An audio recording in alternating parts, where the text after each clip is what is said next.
Well, next week marks National Wildlife Week, and the National Wildlife Federation, along with the Mutual of Omaha's Wild Kingdom, they work together to inspire everyone to conserve and recover America's wildlife and their lands. So joining me now to explain more is David Mizejewski. He is with the National Wildlife Federation. Good morning, David. Good morning. Happy National Wildlife Week. Thank you so much. All right, we appreciate you being here, and we appreciate you getting up early to talk about this. Tell us about this. This is a big topic nationwide. So talk about the Keep It Wild campaign, and how can people celebrate? Yeah, so National Wildlife Week is a week-long celebration of America's wildlife that the National Wildlife Federation has been doing for decades. And as you just said, our theme this year is Keep It Wild. And what we're really encouraging people to do is to get outside and enjoy the great outdoors in America's big backyard. There's so many amazing wildlife species that live all around us, whether you're in Idaho or really anywhere in the country.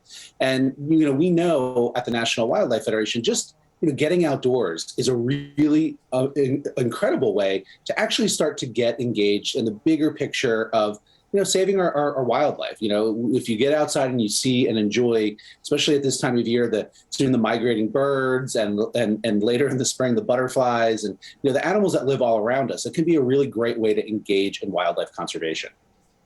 Absolutely. I mean, you talk about the American West, there's such beauty out here, and you take a walk, and the more you get outside, like you're saying, the more you're like, you don't want to ruin any of this. Like, why do you want to do that? Now that you're more invested or emotional about it, it has become a very big issue. Let's talk a little bit about the threatened species in our country. Like we just talked about it in the last segment of rhinoceros. We don't have those here, but other big game here as well. Yeah, so the news for wildlife, a lot of it is not very good. We are in a global wildlife extinction crisis, and a lot of people think that's happening just far away. But right here in the U.S., we have 12,000 wildlife species that wildlife managers across the states have identified as rapidly declining. And unfortunately, the estimate is about 1/3 of all of our wildlife in America is at increased risk of extinction in the coming decades. And so that's what the National Wildlife Federation's work is all about. And so if folks want to get involved, and we really hope that they do, we actually have a really cool pledge on the National Wildlife Week website. And it's real simple. We're just asking folks to say, I care about wildlife, I'm going to get active, I'm going to get involved. And when you take the pledge,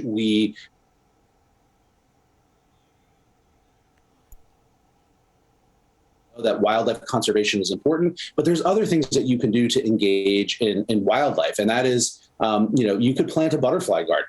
You could, take your kids on a hike and start teaching them about nature. There's really a lot of different ways, and all of them count. They really all do add up to helping this bigger effort of National Wildlife Week and saving America's wildlife. Absolutely. Here again, we're talking about some of the creatures that we encounter out here, whether it's we have bear, we have wolves, we have, deer, elk, moose, all that kind of stuff. What do we do when we encounter these species? Because they do live in our backyard, specific to, say, Idaho. Absolutely. Yeah. Not everybody has such incredible wildlife as you have in Idaho. And yeah, some of these bigger animal species, they could be potentially dangerous. And in fact, if you go to the National Wildlife Week website, which is nwf.org/National Wildlife Week, in addition to taking the pledge, you're going to find some videos there that I did with my friend Peter Gross. He's the host of Mutual of Omaha's Wild Kingdom, and we've teamed up with Wild Kingdom to help promote National Wildlife Week and their new series that's going to be coming out next January. But Peter and I have done a whole series of videos on how to kind of safely live with some of our wildlife species, where we give tips on how to avoid conflicts. And so the big one, I call it the golden rule. And this goes for big animals as well as small animals. If you follow this golden rule, you're not going to have any trouble. And that is, never get close to a wild animal. Never try to pet it, feed it, pick it up, cuddle it, pet it, put it in your pocket.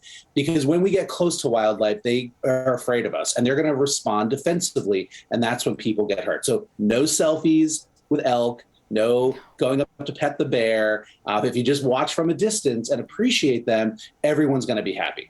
Yeah. Oh, you see those stories of people doing that in Yellowstone, and that's a terrible idea. You see where it's going. So it's always a good reminder, though. And so we're glad, especially as people are getting out and about in these national parks, to sort of remind people that, hey, these are wild animals.